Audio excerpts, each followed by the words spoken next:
നമസ്കാരം. മലയാളി വാർത്തയിലേക്ക് സ്വാഗതം. ഒരു വിങ്ങലോടെയല്ലാതെ അഫ്വാന്റെ പിതാവ് അബ്ദുൾ റഹീമിന്റെ വാക്കുകൾ നമുക്ക് കേൾക്കാൻ സാധിക്കുകയില്ല.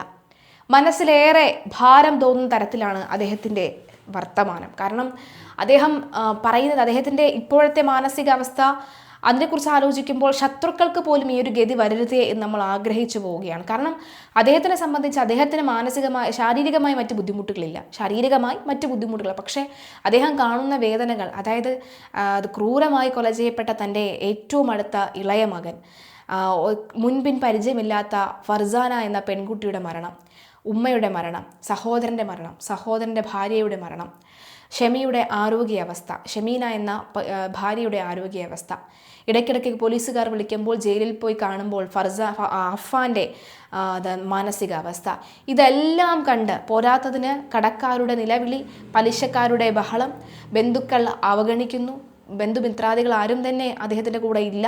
എന്നാൽ അയൽവക്കക്കാരുടെയും നാട്ടുകാരുടെയും ചേർത്തുപിടിക്കലിൽ അദ്ദേഹം അങ്ങനെ ജീവിതം തള്ളിവിടുകയാണ്. നേരത്തെ പറഞ്ഞ പോലെ ശത്രുക്കൾക്ക് പോലും ഒരു ഗതി വരരുത് എന്ന് നമുക്ക് അദ്ദേഹത്തിൻ്റെ വാക്കുകൾ കേൾക്കുമ്പോൾ തോന്നിപ്പോകും. അഫ്വാന്റെ പിതാവ് അബ്ദുൾ റഹ്മാൻ പറയുന്നത്, തൻ്റെ മകൻ, താൻ ജനിപ്പിച്ചു വിട്ട തൻ്റെ മകൻ ജനിപ്പിച്ചു പോയില്ലേ എന്നാണ് അദ്ദേഹം പറയുന്നത്. ആ മകനാൽ കൊല ചെയ്യപ്പെട്ട ഫർസാനയുടെ പിതാവിനെ ഒന്ന് കാണണമെന്നുണ്ടായിരുന്നു, അവരെ കണ്ടൊന്ന് മാപ്പ് പറയണമെന്നുണ്ടായിരുന്നു. പക്ഷേ ആ സാഹചര്യം ഇതുവരെ ഉണ്ടായിട്ടില്ല. ഈ ഒരു വീട്, അതായത് ആ കൊലപാതകം നടന്ന ആ വീട് ജപ്തി വക്കീലായിരുന്നു.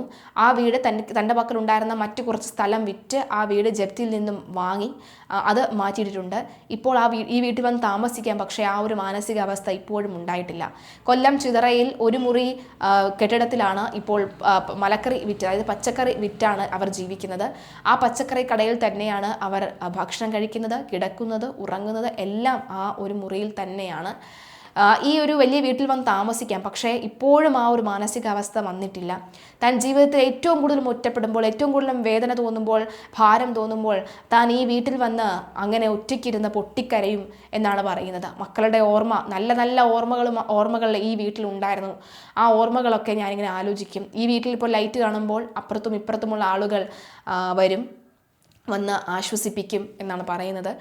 പിന്നെ അദ്ദേഹം ഇടയ്ക്കൊക്കെ തന്നെ മകനെ കാണാൻ പോകുന്നുണ്ട്. മകനെ കാണുമ്പോൾ ഇപ്പോഴത്തെ ആ മാനസികാവസ്ഥയിൽ അവനെ കാണണ്ടായിരുന്നു എനിക്ക് പലപ്പോഴും തോന്നാറുണ്ട്. കാരണം ഒന്നും പറയാൻ തോന്നില്ല, നമ്മുടെ മനസ്സിലെ ഭാരം കുറെ കൂടി കൂടുകയുള്ളൂ അവനെ കാണുമ്പോൾ.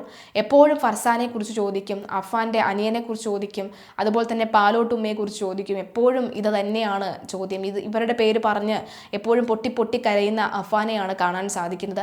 പലരും കരുതുന്നുണ്ട് എനിക്ക് മകനോടുള്ള അമിതമായ വാത്സല്യം, അല്ലെങ്കിൽ അവൻ ചെയ്ത തെറ്റുകളെല്ലാം മറന്നുകൊണ്ട് ഞാൻ അവനെ ചേർത്തു പിടിക്കാൻ പോകുന്നതാണ് എന്ന്. എന്നാൽ അങ്ങനെയല്ല. പോലീസ് ഉദ്യോഗസ്ഥരടക്കമുള്ളവർ പറയുന്നുണ്ട് അവൻ്റെ മാനസികാവസ്ഥ നിലവിൽ ശരിയല്ല, അവന് എപ്പോഴും മരിച്ചാൽ മതി എന്നുള്ളൊരു അവസ്ഥയിലാണ് നിൽക്കുന്നത്. അതുകൊണ്ട് തന്നെ ആ ഒരു ഘട്ടം മനസ്സിലാക്കാൻ വേണ്ടി അതുകൊണ്ടാണ് ഈ മാതാപിതാക്കളെ അവർ വിളിക്കുന്നത്, അങ്ങനെയാണ് പോയി കാണുന്നത്. മറ്റൊന്നിനെക്കുറിച്ച് സംസാരിക്കില്ല, മറ്റൊന്നിനെക്കുറിച്ചും ചോദിക്കില്ല. പക്ഷേ ഈ ഒരു 3 പേരുകൾ പറഞ്ഞുകൊണ്ട് അവൻ എപ്പോഴും ഇരുന്ന് കരയും. എപ്പോഴും കുറ്റബോധമാണ്. ഇനി കുറ്റബോധം വന്നിട്ട് കാര്യമില്ല, പക്ഷേ എപ്പോഴും അവരിന്ന് കരയുമെന്ന് അഫ്വാന്റെ പിതാവ് പറയുന്ന ഒരു സാഹചര്യമാണുള്ളത്.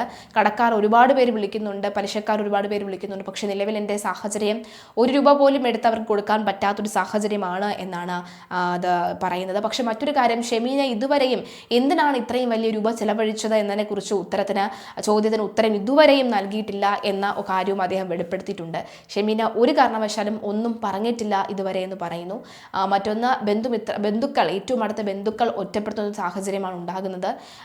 സഹോദരങ്ങളില്ല, ഈ പിതാവിൻ്റെ സഹോദരങ്ങളുമില്ല, മാതാവിൻ്റെ സഹോദരങ്ങളുമില്ല, ബന്ധുക്കളില്ല, ആരും തന്നെ ഒപ്പമില്ല. എന്നാൽ തൊട്ടടുത്തുള്ള അയൽവക്കക്കാർ, അയൽവാസികൾ, അതുപോലെ തന്നെ നാട്ടുകാരടക്കമുള്ളവർ എന്നാൽ പിന്തുണയുമായി വരാറുണ്ട് എന്നും അദ്ദേഹം പറയാണ്. ഒരച്ഛനും ഈ ഒരു ഗതി വരരുതേ എന്ന് നമ്മൾ അറിയാതെ ആഗ്രഹിച്ചു പോവുകയാണ്. നമ്മുടെ അച്ഛനെ പോലെ കണ്ടു പോകുന്നു. കാരണം അദ്ദേഹം കരയുമ്പോൾ അറിയാതെ ഒന്ന് കരഞ്ഞു പോകുന്ന ഒരു സാഹചര്യം ഉണ്ടാകുന്നു. ഒരു വല്ലാത്ത മാനസികാവസ്ഥയിൽ നിൽക്കുന്ന അദ്ദേഹത്തിന് എത്രയും വേഗം ഏതെങ്കിലും തരത്തിലൊക്കെ ഒരു സമാധാനം, ആശ്വാസവും ഒക്കെ തന്നെ ലഭിക്കട്ടെ എന്ന് നമുക്ക് പ്രാർത്ഥിക്കാം, ആശംസിക്കാം.